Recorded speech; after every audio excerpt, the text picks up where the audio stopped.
escapa. Entonces ellos decían, cuando bajaba el sol, o sea, entraba la sombra del sol, cuando se terminaba tenían que estar todos adentro. Y ella se escapa y después la familia así se dan cuenta que no había un mundo afuera.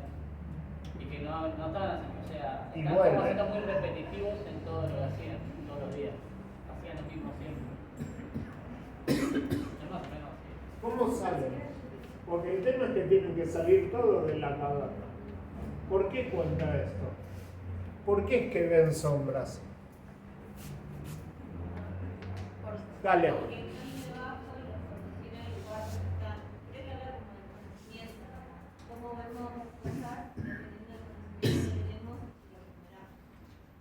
Cuando estamos en la caverna solo vemos las sombras. No es la verdad absoluta. No es la verdad.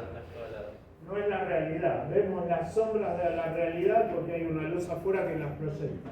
Sí. O sea, habla de la ignorancia y la luz, que sería el sol, cuando sale, habla del conocimiento absoluto. O sea, el que cuesta y el camino que él hace desde abajo hasta arriba es el trayecto que uno hace para poder aprender. O sea, lo difícil que es ir hasta la luz. Bien. O sea, el conocimiento. Bien, va hablando de todo esto. ¿Pero sale solo?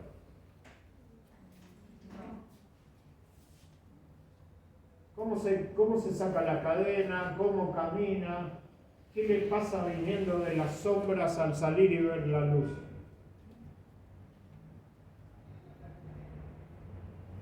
¿Agrego yo? Sí, porque no la sabemos. Pero no. Bueno, después eso de no la sabemos, vamos al resto de la teoría de Platón a ver qué pasa. Hay alguien que entra, que como ya conoce el camino, la hija, por ejemplo, quien sea, puede salir y guiarlo para que vuelva a salir. Le saca las cadenas, le hace darse vuelta, lo hace caminar y ayudarle a remontar el camino hacia afuera. Cuando sale afuera todavía no ve la verdad porque al ver el sol de frente se encandila y hasta que se acomoda y puede ver, siempre está ayudado por algo. Maestro. Sí, sería un maestro. Platón dice el filósofo. De lo que decía ahí que no era para cualquiera, Ahí era un está. camino muy costoso y pero que era un camino muy costoso, pero que ellos algunos de ellos seguían, digamos, engañados, seguían siendo engañados en la ignorancia, sabiendo que o sea, que eso era su felicidad. Bien, porque el conocimiento no es para cualquiera. ¿Sí? Dice Platón. Lo va a repetir Heidegger en el siglo XX. Va a decir, la filosofía es para unos pocos iniciados. Todos nosotros ni nos ocupemos de la filosofía. Esto que estoy haciendo yo ahora es un esquemita que no tiene nada que ver con lo que dicen los grandes filósofos. Hay otros filósofos, por el contrario, como Sartre, que dicen la filosofía debe ser difundida y es para todo el mundo. Y son dos oposiciones dentro de un movimiento del siglo XX que es el existencialismo. Bien, esa es más o menos la alegoría de la caverna, capítulo 7. Capítulo 5, vamos a verlo de otra manera y vamos a ver cómo se relaciona con la frase que retoma Hegel, que la vimos antes. En el Fedón, un libro antes de este, en el Fedón, dice Platón por boca de Sócrates, que el alma humana es un Dios que ha caído en desgracia en alguno de los hombres. Y como cayó en desgracia, fue condenado al olvido. Y va a tener que bajar a la tierra y vivir sucesivas reencarnaciones con el solo objeto de recordar. De manera que al recordar lo que ya sabía antes de caer en desgracia, pueda volver a conocer la misión suprema, esa de la luz, que no es el sol solo, sino que es la misión suprema, que es la idea de bien. ¿Sí? Entonces, frente a eso, Dice, ha caído en desgracia. Como ha caído en desgracia, tiene sucesivas reencarnaciones. Eso lo retoma en el capítulo 5, con la alegoría de la línea, por la cual acá, al final del recorrido de la línea, tenemos la visión suprema, que es la idea de bien. El problema sigue siendo que nosotros vemos la sombra de las cosas, no vemos la verdad, la realidad. Porque nosotros tocamos, vemos las cosas que tocamos, que vemos, que percibimos con nuestros sentidos. Y esas se transforman. Y como se transforman todo el tiempo, los sentidos nos engañan y no es posible conocer si no accedemos al mundo de las ideas.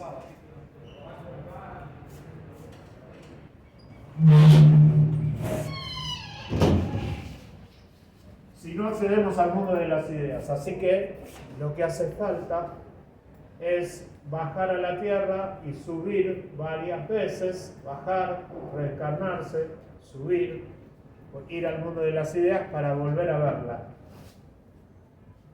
¿Cómo sabemos que esto es una silla? Porque nos enseñaron que es una silla. Y lo damos por hecho. Y lo damos por hecho, que es una silla, ¿o no? Bueno, eso pasa porque nosotros estamos en el mundo de los sentidos y los sentidos nos engañan. Podrían confundirnos y nosotros ver algo y no saber si es una silla o no. Estoy hablando por Platón. No es que no lo sabemos. Ahora hagan de cuenta que yo hablo de lo que dice Platón. Si Platón habla a través mío, salgan rajando todo, porque estamos con problemas. Entonces, tenemos que ir al mundo de las ideas, porque solo conociendo la idea de silla podemos saber que esto es una silla. Si no, es una intuición, nos dijeron, alguien dijo, y estamos sometidos a las cosas sensibles. Así que tenemos dos mundos, el mundo de las ideas y el mundo de las cosas sensibles.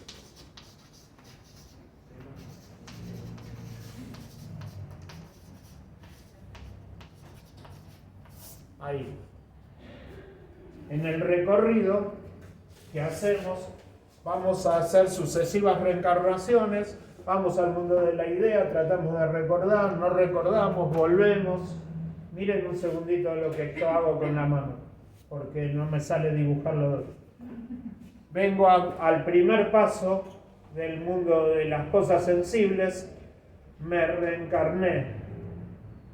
Voy cuando creo que vi lo suficiente, vuelve a morir, va al mundo de las ideas, vuelve al segundo paso, se reencarna nuevamente porque no alcanza a ver todas las ideas, vuelve al mundo de las ideas, se reencarna, pero ya estamos en el mundo de las ideas, y en el último paso voy a la idea, logro ver la idea de bien, en sucesivas reencarnaciones, ida y vuelta. Así que dice Platón, que en este recorrido de sucesivas reencarnaciones tenemos primero a los ilotas. Los ilotas son los esclavos libertos o los propios hombres libertos que trabajan en lo que pueden, pero que no tienen una profesión definida. Pueden plantar, pueden dirigir, están en este mundo de cosas sensibles.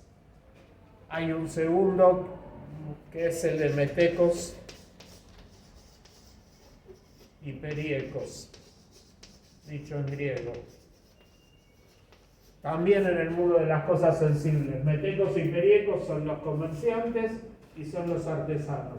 Son los que fabrican barcos, los que trabajan la madera, los que trabajan el cuero, los que hacen armas, trabajan, primero que nada, trabajan.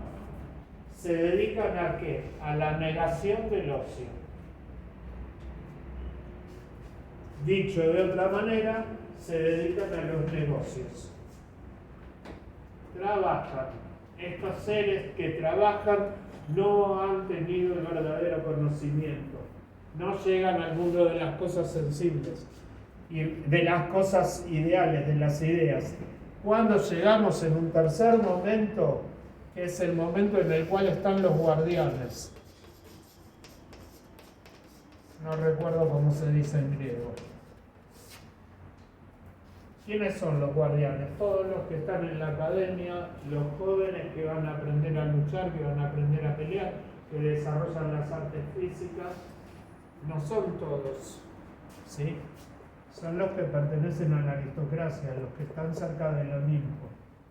Estos ven las ideas de bien porque están en la puerta de la caverna, ya encandilados, y tienen a alguien que los está guiando para que no se choquen. Y el filósofo. Así que en el cuarto lugar, dice Platón, están los filósofos o gobernantes. Gobernantes.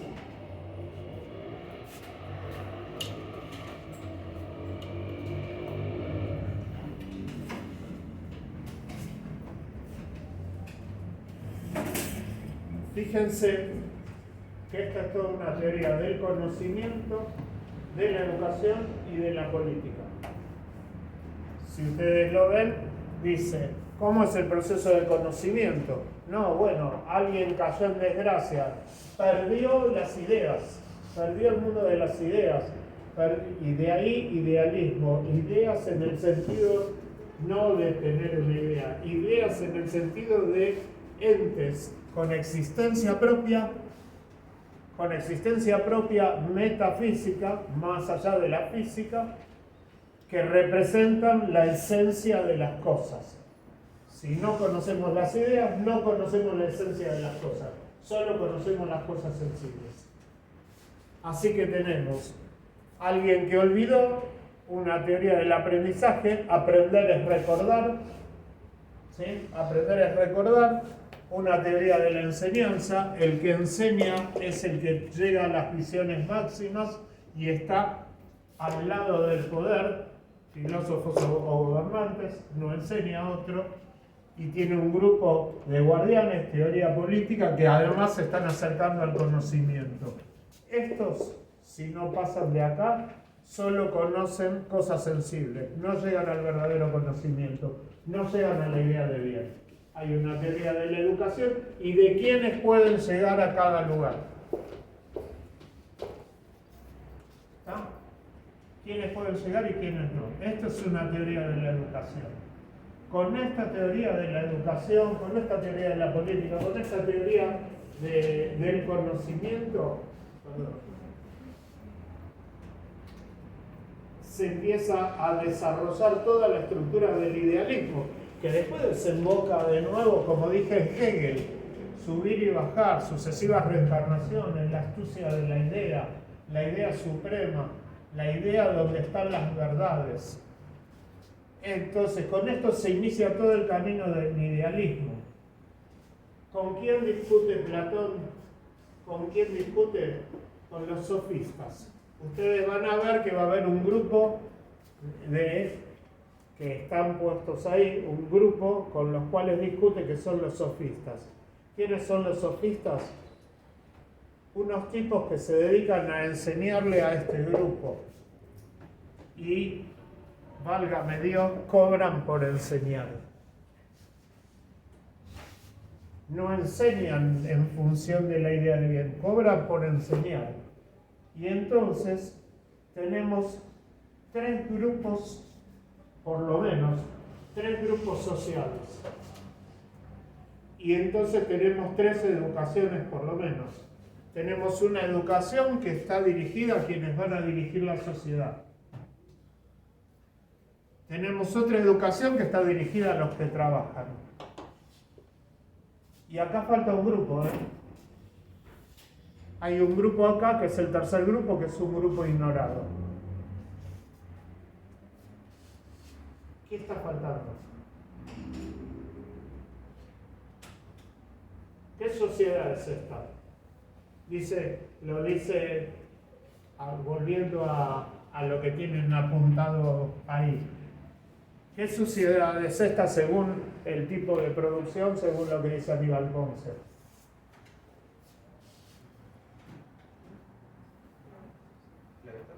Sí, ahí está. ¿Cómo es? Ahora va el premio. No, bien. Eso de que siempre pensé en esos programas de preguntas y respuestas donde te ponen el premio. Bien. Es sociedad esclavista. Entonces hay un grupo ignorado acá. No están acá, son esclavos. Para estos no hay educación. O como mucho, aprenden por contacto con quienes viven. Siguen aprendiendo igual que en la sociedad primitiva. Había dicho Aníbal Ponce, en la sociedad primitiva se aprendía participando de la vida cotidiana en conjunto, ¿sí? Entonces los chicos desde el principio aprendían participando de la vida de la tribu y haciendo las tareas de la tribu, del grupo, del clan. Bueno, acá los esclavos aprenderán lo mismo. En sus familias aprenderán los que cosechan, los que salen a cuidar y a arrastrar y a empujar los carros. Entonces, en el resto de la historia, para leerla, hay como mínimo una pregunta de base. ¿Cuál es el grupo que detenta el poder? ¿Y quiénes y qué teorías y cómo se educa a ese grupo que detenta el poder? ¿Cuál es el grupo que se lo disputa? ¿Y quiénes enseñan y por qué y de qué manera y cuáles teorías para sostener esa disputa? ¿Y cuál es el grupo ignorado? Eso es en la lectura de Aníbal Ponce. Esas tres preguntas. Educación para el grupo que detenta el poder, educación para el grupo que lo disputa y grupo ignorado que no tiene educación. Como el libro de Aníbal Ponce es un relato, porque es una versión taquigrafiada, les conté, murió en 1936, 4 años después, dictaba las clases, la mujer tomó la versión taquigrafiada y hizo todos sus libros. Todos sus libros. Repito, la historia, Aníbal Ponce lo expulsan de la Universidad de Buenos Aires por dar marxismo y el único que lo defiende con su derecho a cátedra libre es Lisandro de la Torre, que no era para nada marxista. Entonces estoy trayendo cosas para su compañera nueva y reubicando y ubicando y recordándoles a ustedes. Así que digo que como mínimo este esquema de esas tres preguntas les ayuda a organizar la información que da Aníbal Ponce, porque aunque es fácil de leer, es un libro coloquial y va y viene. Es rápido, se lee muy ameno, pero a veces se les mezclan. Así que esas tres preguntas van dirigidas a esto. Decime. La segunda pregunta no llegué. Una es el grupo que detenta el poder. La otra es la educación para el que le disputa el poder. Alguien tiene el poder y alguien se lo va a pelear. Y la tercera es cuál es el grupo ignorado.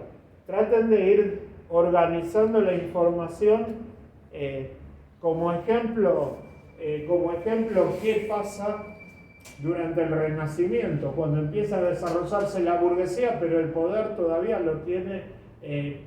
Principalmente el poder está en los monasterios, en las iglesias, ¿sí? Otra película para ver, vean El nombre de la rosa y lean el libro. Otro autor, profesor de lengua y literatura, lingüista, Humberto Eco, espectacular, y pone una novela de misterio con detectives y no sé cuántas cosas más y asesinatos en un convento adentro de la Edad Media mientras relata cómo es la vida de la Edad Media o del feudalismo, como querramos leerlo. Yo llegué hasta acá para poner a todos al día, pero el jueves que viene tengo que filmar porque también llegué hasta acá el jueves pasado, así que un video que hoy no llegamos tiene que estar, es el resto del libro de Aníbal Ponce para llegar a la burguesía y al capitalismo, ¿sí? Así que voy a dar una clase más que para ustedes va a ser filmada y para sus compañeros también, y probablemente empiece la semana que viene con educación latinoamericana. No miren en el campus todo lo de 2021, todavía no lo borré. ¿Está? Le voy a subir. Y para el trabajo que tengan que entregar, para aprobar este cuatrimestre, lo van a tener que entregar por escrito.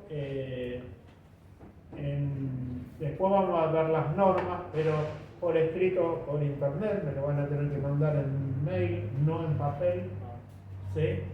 Uno de cada grupo en mail, porque yo les doy la devolución por mail y les queda guardada la devolución que yo les doy. Lo van a tener que entregar el primer lunes después del receso invernal.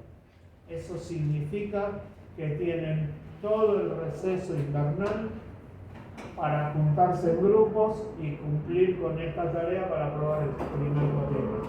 ¿Cuándo lo va a mandar?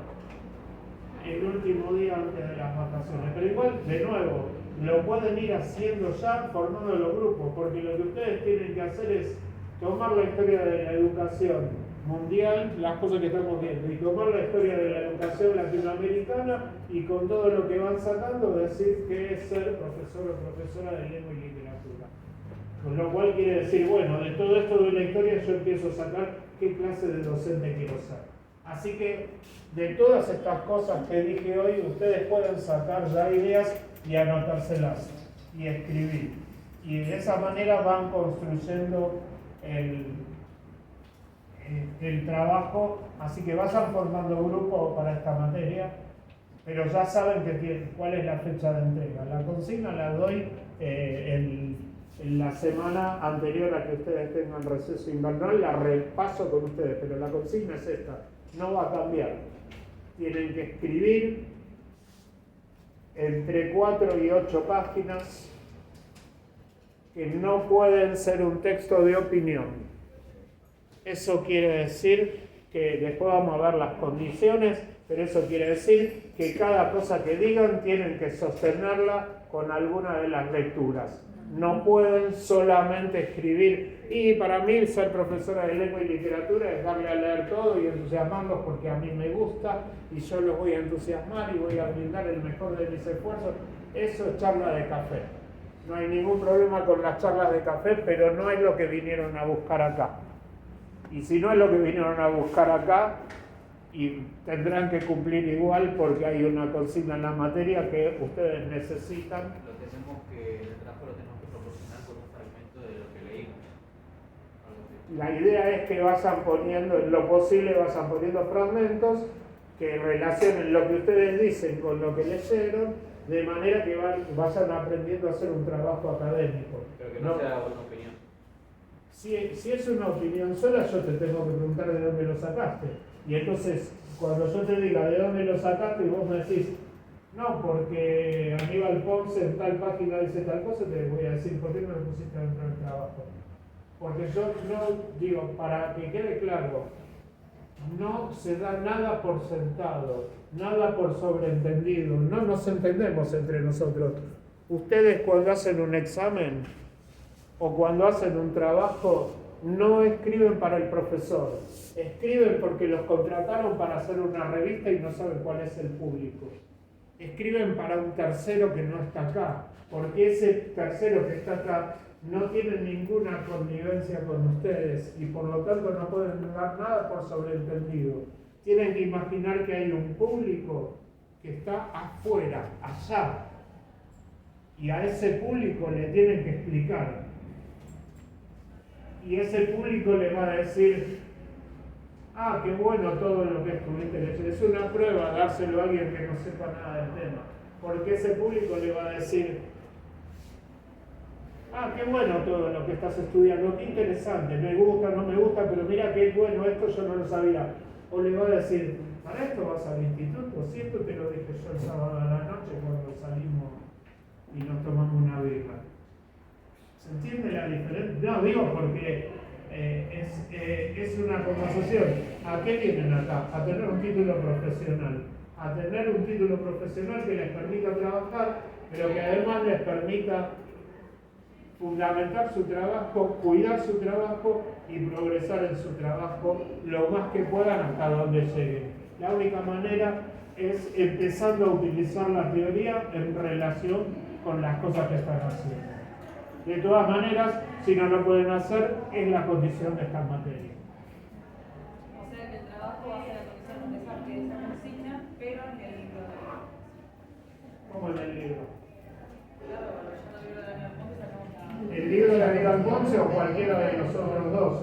O si en el mismo grupo, otra cosa más, última cosa. Si en el mismo grupo leen dos libros distintos, no hay ningún problema. Lo fundamentan desde el grupo entre los dos libros, porque uno tiene un libro y otro otro. No hacen algo para llegar a una conclusión unívoca donde uno, el que habla más, predomina sobre el otro. Ese no es el objetivo de este trabajo. Si no se ponen de acuerdo, no se maten. Ponen sobre esto, no nos pusimos de acuerdo porque